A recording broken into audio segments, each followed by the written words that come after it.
February 11th. Is your hope in God faint and dying?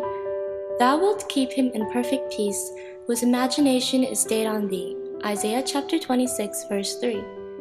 Is your imagination stayed on God, or is it starved? The starvation of the imagination is one of the most fruitful sources of exhaustion and sapping in a worker's life.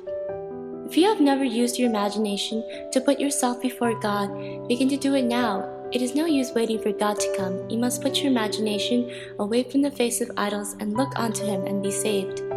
Imagination is the greatest gift God has given us, and it ought to be devoted entirely to Him.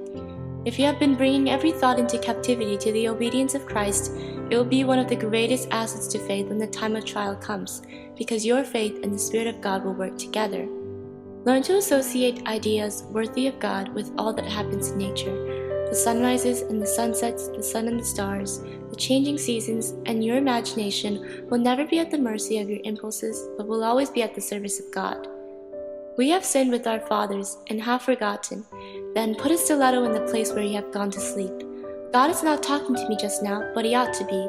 Remember whose you are and whom you serve. Provoke yourself by recollection, and your affection for God will increase tenfold.